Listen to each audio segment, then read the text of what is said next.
네, 조금 전 글로벌 시장 이슈도 함께 들어보셨는데요. 그렇다면 지금 우리는 시장에서 어디에 주목을 해야 할까요? 내일장 수익을 떠먹여줄 이슈, 내일의 이슈 시간입니다. 자, 오늘 월요일은 KR리서치 김대준 대표와 함께합니다. 안녕하세요. 네, 안녕하십니까. 네, 자, 이번 주를 좀 준비를 하면서 지금 주목해야 할 이슈 바로 만나보도록 하겠습니다. 자, 오늘 살펴볼 이슈는요.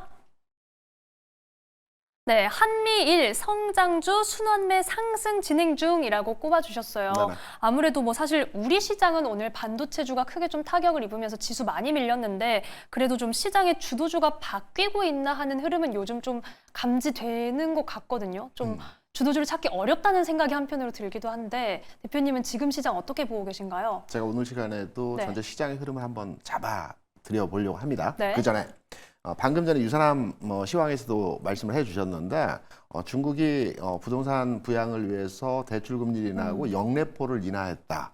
주시장의 용어들이 참 어려운 것 같아요. 맞아요. 영래포라는 말을 이해하시고 이 부분에 대한 영향도를 알고 계시는 분들 많지 않으실 겁니다. 그러면 다시 돌아와서 네. 우리 유진 앵커는 성장주가 어떤 종목을 성장주라고 이해를 하고 계시나요?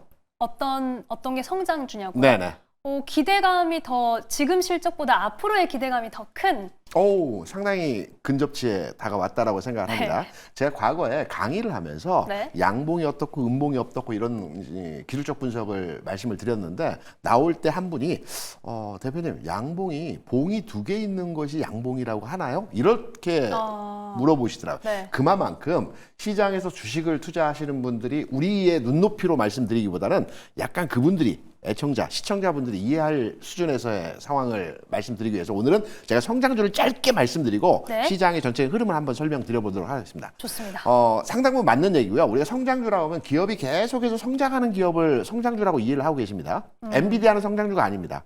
돈을 잘 버는 회사일 뿐입니다. 네. 우리가 성장주라고 한다면 보통 현 시점에서 기업의 실적치가 적자이거나 또는 매출이나 전체 생산성 자체가 그렇게 크지 않은 회사인데 앞으로 미래에 이 회사가 추구하는 방향과 일치됐을 때는 주가의 상승이 크게 진행될 수 있는 종목들이 성장주라고 합니다. 대표적인 종목이 바이오에서는 지금 시총 1위를 하고 있는 알테오젠 같은 경우에 한 5, 6년 전만 하더라도 주가 2만 원 수준이었죠. 지금 30만 원꼴로 올랐습니다. 네. 이산지 관련주들도 한 4, 5년 전 에코프로의 주가를 보더라도 한 2, 3, 4만 원이었어요. 그런데 성장 단계에 들어서는 과정에서 주가가 액면 분할 이전에 100만 원 넘어가는 흐름에서의 모습을 보여줬죠. 그래서 성장주는 현 시점에서 기업의 영업 활동이 활성화되거나 아니면 실적이 좋은 기업이 아니고 적자일 수도 있고 매출이 잘 나오지 않을 수도 있겠지만 미래 가치에 대한 긍정적 뷰를 판단하는 것이 성장주입니다. 네. 대표적인 업종이 제약바이오, 그렇죠. 그리고 2차전지, 그리고 IT 플랫폼. IT 플랫폼이라고 하면 네카오를 비롯해서 게임과 엔터주를 얘기하는 겁니다. 그리고 로봇주. 이게 이제 대표적인 우리가 말하는 성장 섹터에 있는 종목이라고 우리가 이제 말씀을 드릴 수 있습니다. 그럼 네. 두 번째. 그러면 성장 섹터에 있는 종목들은 시장이 어떠한 환경에서 움직이느냐. 이게 중요하겠죠. 성장 섹터의 종목들은 통상 지수가 박스권 내에 갇혀 있을 때 주가의 상승률이 좋습니다. 지수가 고점을 돌파하고 새로운 영역으로 들어갔을 때는 성장 섹터가 주가가 움직이는 것이 아니고요. 기술주나 지수 관련 영향력이 큰 종목들이 주가가 움직이게 되겠죠. 그럼 요 개념 딱 장착하시고 네. 전체적으로 글로벌리 성장 섹터의 종목들이 최근 시장을 주도하는 현상에서의 모습이 진행되고 있다. 이번 주도 그러한 흐름들이 이어질 수 있다라는 전제로의 시장을 읽어드리려고 하는 겁니다. 네. 우리가 이제 기본적인 내용은 이제 이해를 하셨지 않습니까? 그러면 한미일 성장 섹터의 종목들이 최근 강한 흐름을 보여주고 있는지 실제적으로 제가 준비한 자료 한번 보여주시면서 그 내용을 한번 설명을 드려보도록 하겠습니다. 자료 내용 제가 이제 보내드린 자료 이제 설명을 드리면 미국 같은 경우에도 최근 시장에서의 그 흐름에서의 모습을 보게 되면 지수는 정체돼 있죠. 박스권 내에서 움직임을 보여주고 있어요. 그런데 미국에서의 성장 섹터 우리가 이제 보통 미국의 성장주도 있지만 성장 섹터를 판단하는 지수가 있어요. 이게 러셀 1000 지수입니다.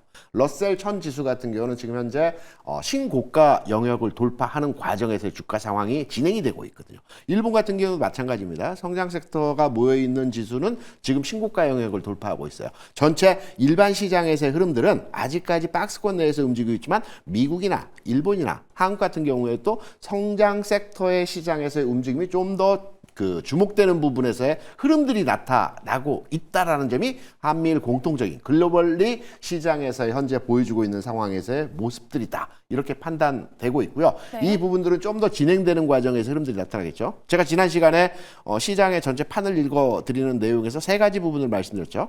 미국의 미국의 경제 지표가 긍정적으로 나오는 데이터가 발표될 때 지수가 크게 움직일 것이다. 이 데이터는 경제 지표의 우호적인 현상이 진행될 때 지수가 상승할 것이라는 말씀을 드렸습니다. 네. 지난주에 제가 월요일에 나와서 PMI를 설명을 드렸고요. 지난주에 S&P에서 나오는 제조업 지수와 서비스업 지수가 나왔었죠. 네. 그렇지만 그렇게 좋지는 않았어요. 이번 주도 많은 데이터가 예정이 되어 있습니다. 맞아요. 지난주에 좋지 않았는데 이번 주에 어떤 경제 데이터가 좋아질 것 같지는 않아요. 그래서 지수의 상황이 눈에 띄게 호전되는 상황에서의 시장 흐름이 단기간 내에 흐름이 나타나기는 조금 쉽지 않습니다. 좀 기다려야 됩니다. 시간적으로.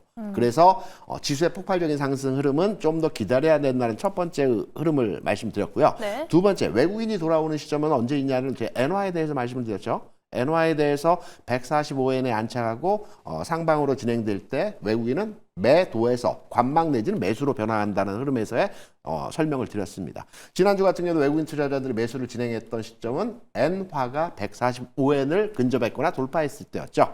오늘 같은 경우에도 외국인 투자자가 주식을 많이 팔았죠. 하지만 그렇죠.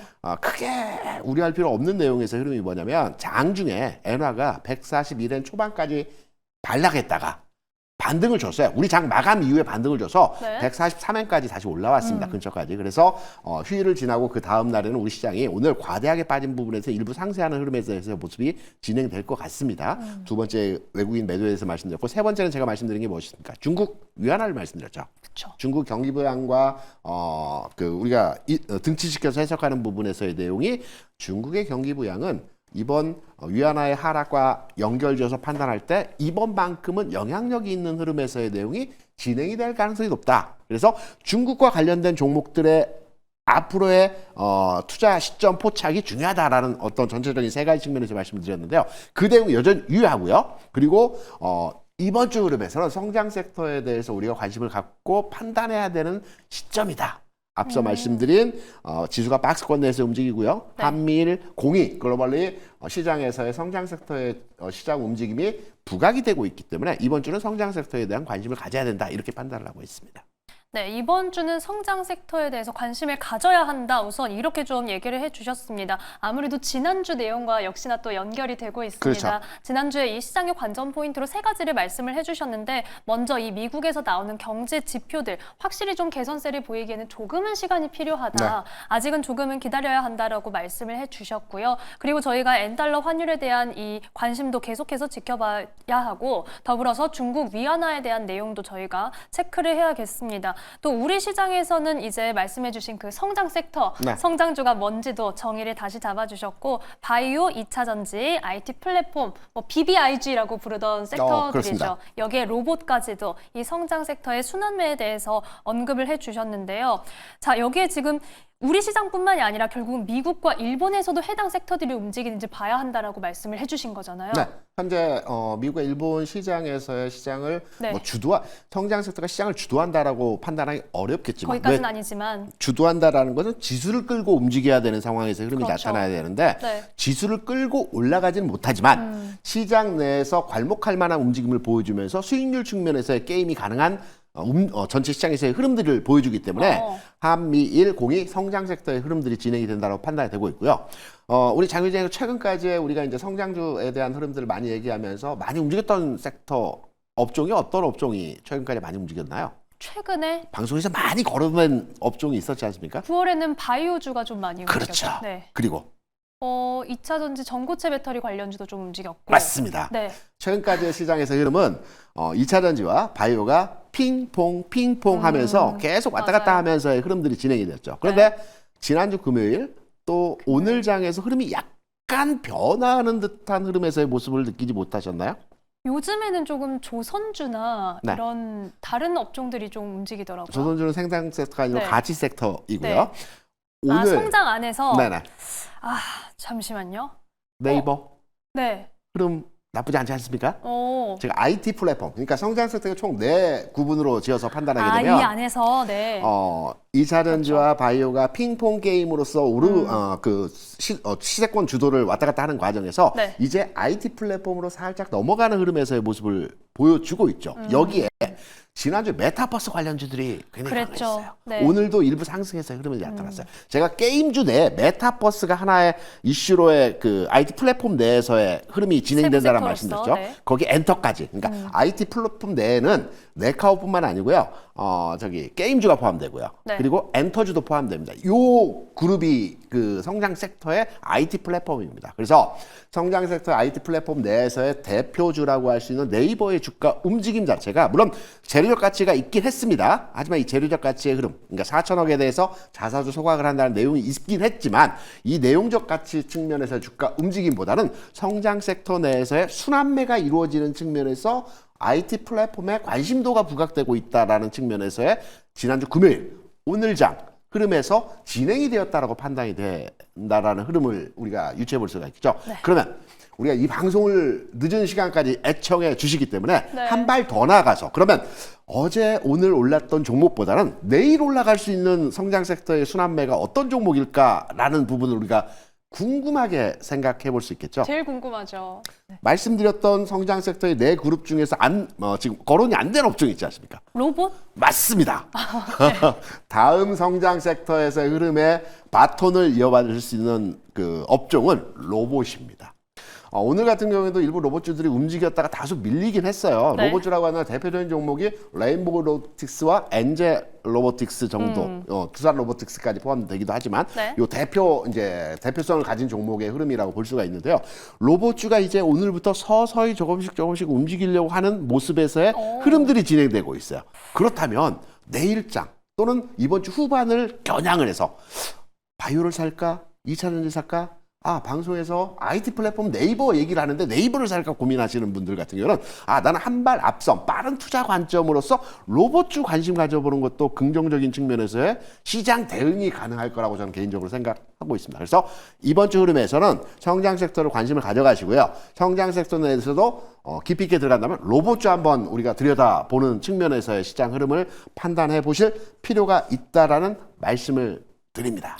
오늘 성장 섹터를 하나하나 꼽아주신 이유가 있었습니다. 이 안에서 지금 순서대로 돌아가고 있기 때문에 네. 바이오, 2차 전지, 그리고 IT 플랫폼, 이번에는 로봇주가 한번 시세가 꿈틀거릴 수 있다. 그렇죠. 그렇기 때문에 이번 주는 관심을 가져보자 이렇게 말씀을 해주셨는데요. 그럼 이를 포함해서 네. 이번 주 시장 전망 사실 또 징검다리 휴일까지 맞습니다. 있습니다. 이에 대해서 좀 이번 주 주의해야 할 점 간략하게 좀 짚어주시죠. 이번 주는 미국 지표가 중요한 지표들이 많이 예정이 돼 있어요. 특히 실업률도 있죠. 맞습니다. 네. 주후반에 실업률까지 예정이 되어 있는데 개인적으로 판단할 때는 지난주 나왔던 경제 지표와 어떤 그 고용 상태에서의 상황을 판단해 보게 되면 시장에서의 아주 임팩트 있는 하락 원인을 제공할 수 있는 데이터가 나오지는 않을 것 같아요. 그렇다고 해서 상승 흐름을 만들어 갈 수 있는 데이터 또한 아직까지는 시기적으로 좀 이른 감이 있습니다. 그렇다 본다면 결론적으로 말씀드려 시장 자체는 2600과 2700 사이에서의 종합지수 측면에서의 박스 내에서의 움직임. 오늘 살짝 하회하긴 했지만 오늘은 장 마감 근처에서 과매도권 국면에서의 시장 흐름이 나타났기 때문에 살짝 하회했다라 볼 수가 있겠고요. 네. 600과 700 사이에서의 박스 내에서의 등락 과정에서의 시장 흐름이 나타날 것이고 이 과정 내에서 성장 섹터의 종목들이 순환매가 진행되는 과정에서 주가의 움직임이 이번 주 내에 진행될 가능성이 높다. 그래서 한 발 앞선 선제적 대응 측면에서 앞서 말씀드렸던 네 카테고리 중에서 앞으로 움직일 종목에 대해서 투자를 해볼 관심을 가져야 될 필요가 있겠다. 이렇게 생각하고 있습니다. 네, 이렇게 지수 지금 전망에 대해서도 말씀을 해주셨고 성장 섹터 안에서 번갈아가면서 지금 흐름이 나오고 있기 때문에 계속해서 관심을 가져보자라고 말씀을 해주셨습니다. 저희 지금 유튜브 댓글에 로봇을 게임 대신 넣으셨네라는 내용도 있는데 네. 게임과 엔터도 아까 IT 플랫폼에 포함이 그렇죠. 된다라고 말씀을 해주셨죠. 네. 이 점도 함께 체크를 해보시기 바랍니다. 자, 오늘 말씀은 여기까지 듣겠습니다. 지금까지 KR 리서치 김대준 대표와 함께했습니다. 고맙습니다.